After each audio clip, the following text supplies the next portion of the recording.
அனைவருக்கும் வணக்கம். நாம இன்னைக்கு பார்க்க போற காணொளி ஒரு வரலாற்று காணொளி. தமிழர்களுடைய வரலாறு என்று எடுத்தாலே அது அனைவருக்குமே சோழருடைய வரலாறு தான் முன்னின்று பார்ப்பாங்க.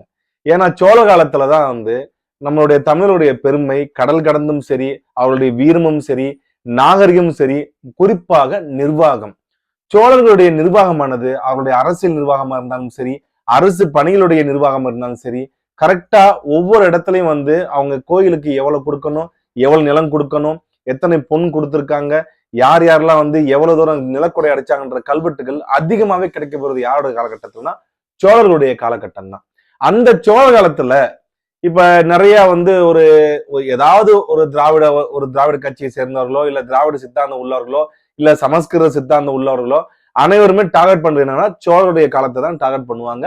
குறிப்பா ராஜராஜ சோழரை டார்கெட் பண்ணுவாங்க, இல்ல சோழ மன்னர்களை பார்த்தா டார்கெட் பண்ணுவாங்க. சோ அப்படி ஏன் டார்கெட் பண்றாங்கன்னா அவர்களுடைய நிர்வாக திறமையும் சரி, நாவாய் படை கண்ட சோழன் தன் தமிழ் நாடன் அப்படின்னு சொல்லி இவர்களுடைய கல்வெட்டுகள் ஒன்னொண்ணுமே பார்த்தோன்னா தமிழர்களுக்கு அப்படி நெத்தி போட்டுல அடிக்கிற மாதிரி நம் தமிழன் அப்படின்ற மாதிரி கல்வெட்டுகள் நிறையவே கிடைக்க பெறுது. அது மட்டும் இல்லாம சோழர்கள் காலகட்டத்திலேயே தமிழர்கள் பெண்களை பாத்தீங்கன்னா ஆண்களுக்கு சரிசமமாக அரசு பணியும் அரசு வேலையும் கொடுத்துள்ளார்கள் தான் நிதர்சனமான உண்மை.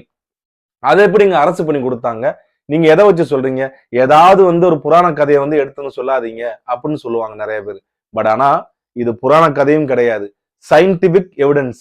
இன்ஸ்கிரிப்ஷன் கல்வெட்டுன்னு சொன்னோடனே போகன் அவர்கள் இதுக்கு வந்துடாதீங்க, இது உண்மையிலேயே கல்வெட்டு தான், கிறுக்கல்லாம் கிடையாது. கிறுக்கல் என்பது யாருக்கும் புரியாத போது புரியாமல் தான் மூலையில் உதித்த விஷயத்தை கிறுக்கிட்டு போறதுதான் கிறுக்கல். ஒரு மொழியை வைத்து எழுதுறது பேர் கிறுக்கல் கிடையாது. சோ கல்வெட்டு நம்ம இன்ஸ்கிரிப்ஷன் பேஸ் பண்ணி தான் நம்ம இதை பேச போறோம். அது யாருன்னா சோழர்களுக்கு மன உறவு இருந்த, அதாவது சோழர்களுக்கு பெண் கொடுக்கும் உரிமையில் இருந்த கொடும்பாளர், கோநாட்டு கொடும்பாளர்களுடைய ஒரு இளவரசி பாத்தீங்கன்னா ஒரு வேலத்துல ஒர்க் பண்ணிருக்காங்க. வேலத்து பெண்டாட்டி, இந்த ரெண்டுக்கும் பாத்தீங்கன்னா அர்த்தம் தெரிஞ்சுக்கணும். வேலம் பெண்டாட்டினோன்னு நம்ம இப்ப இருக்க காலகட்டத்துல பயன்படுத்தக்கூடிய பொண்டாட்டி, அப்ப அது ஒரு பெண்ணை குறிக்கும் அப்படின்ற மாதிரி நம்ம எடுத்துக்க கூடாது. வேலம் என்பதும் பாத்தீங்கன்னா என்னன்றதும் அதை தெரிஞ்சுக்கணும். வேலம் என்பது என்னன்னா அது அரசு பணியாளர்களும் அரண்மனையும் அரசு இல்லைன்னா அரச மரபினர்கள் குடியிருக்கும் பகுதியை குறிக்கக்கூடிய பெயர் தான் வேலம் என்பது. நம்ம இன்னைக்கு சொல்றோம்ல போலீஸ் கோட்ரஸ், இது இபி கோட்ரஸ், இது பாத்தீங்கன்னா பிஆர்டிசி கோட்ரஸ் அப்படின்னு சொல்லி ஒவ்வொன்றுக்கும் ஒரு கோட்ரஸ் சொல்றோம் பாத்தீங்களா? அந்த மாதிரி இருந்ததும் பிளஸ் தலைமைச் செயலகம் இருக்கு பாத்தீங்களா? இப்ப அந்த தலைமைச் செயலகத்துடைய பெயர்களும் இது எல்லாமே சோழ காலத்துல என்னவா அழைக்கப்பட்டிருக்குன்னா வேலம் அப்படின்னு அழைக்கப்பட்டிருக்கு. தலைமைச் செயலகமாக இருந்தாலும் சரி, இல்ல அவர்களுடைய தங்குகின்ற போயஸ்காரனாக இருந்தாலும் சரி, இல்ல அங்க பணிபுரிகின்ற போலீசார்களுக்கு கொடுக்கக்கூடிய போலீஸ் கோட்ரஸா இருந்தாலும் சரி, டீச்சர்ஸ் கோட்ரஸா இருந்தாலும் சரி, இந்த அனைத்துமே சோழ காலத்துல என்னவா அழைக்கப்பட்டிருக்குன்னா வேலம் அப்படின்னு அழைக்கப்பட்டிருக்கு. அதுல பணிபுரிகின்ற அதிகாரிகளுடைய பேராக பெண்டாட்டி அப்படின்ற பேர்ல குறிக்கப்பட்டிருக்கு. இல்லங்க பொண்டாட்டின்னா நீங்க எதை வச்சு சொல்றீங்க? பொண்டாட்டினாலே அது பெண்பால் தான். அவங்க பாத்தீங்கன்னா கணவன் பொண்டாட்டி அப்படின்னு நம்ம எடுத்துக்கணும், இவர் அர்த்தத்தை நீங்க கொண்டு வரக்கூடாதுன்னு சொன்னீங்கன்னா நீங்க என்ன பண்ணணும்னா தமிழ் கல்வெட்டு அகராதியில போயிட்டு பக்கம் 581 பாத்தீங்கன்னா இந்த வேலம் என்பதுக்கு அர்த்தம் என்பதை தெளிவாகவும் பெண்டாட்டி என்பதற்கு அர்த்தம் என்பதற்கும் தெளிவாகவும் இருக்கிறது. அது மட்டும் இல்லாம இந்த பெண்டாட்டி, சரி பெண்டாட்டினா ஆண்பாலை குறிக்குன்னு சொல்றீங்கல்ல, அந்த ஆண்பால்ல ஏதாவது கல்வெட்டு எதுவும் கிடைச்சிருக்கா? ஏதாவது பாத்தீங்கன்னா யாராவது ஒர்க் பண்ண மாதிரிலாம் இருக்கா அப்படின்னு சொல்லி பாத்துருந்தீங்கன்னா வேலத்து பெண்டாட்டியான ஆண்மகன் தஞ்சையில் அமர்ந்திருக்கும் பல்வேறு வாழிடங்கள் வேலம் என குறிப்பிடப்பட்டுள்ளது. அதுல பாத்தீங்கன்னா உய்ய கொண்டான் தெரிந்த திருமஞ்சனத்தார் வேலத்து பெண்டாட்டி வரகுணன் 70 என தஞ்சை பெரிய கோயில் கல்வெட்டு குறிக்கப்பெறுது. இதுல உய்ய கொண்டான் வேலத்தை நம்ம அரசு குடியிருப்பாகவும் அந்த பணியாளனாக பெண்டாட்டி என்பது பணியாள் என்பதை குறிக்கக்கூடியதாகவும் 70 சேர்ந்த வரகுணன் என்று ஆண்மகன் குறிக்கப்பட்டுள்ளார். இதுல தெளிவா தெரிஞ்சுக்கணும், நம்ம பெண்டாட்டி என்பது அது ஒரு பணியாளரை குறிக்கக்கூடியது, ஒரு அதிகாரியை குறிக்கக்கூடியது. சரிங்க, இதுக்கும் பெண்களுக்கு பாத்தீங்கன்னா என்ன சம்பந்தம் அப்படின்னு பாத்தீங்கன்னா பொதுவாவே சோழர் காலத்துல பெண்களுக்கு உண்டான அந்த ஆட்சி அதிகாரம் என்பதும் சரி, அரசியலில் அவருடைய தலையீடு என்பதும் சரி அதிகமாவே இருந்திருக்கு. அதுக்கு பெஸ்ட் எக்ஸாம்பிள் யாருன்னா பஞ்சமன் மாதேவியார், செம்பியன் மாதேவியார். ஏன் செம்பியன் மாதேவியார் தான் ராஜராஜ சோழரை வந்து அரியணை ஏற்றி வைத்தவர் என்பது வந்து அனைவரும் அறிந்தது. அதாவது ராஜராஜ சோழரோட பாட்டி, அந்த மலவராயர் குலத்தை சேர்ந்தவர். அந்த செம்பியன் மாதேவியரா இருக்கட்டும், குந்தவை பிராட்டியரா இருக்கட்டும், இவங்க எல்லாமே வானவன் தேவியாரா இருக்கட்டும், இவங்க எல்லாருடைய அந்த கோவில் பங்களிப்பும் சரி, கருவூல பங்களிப்பும் சரி, அரசியல் பங்களிப்பும் சரி அதிகமாகவே உள்ளது.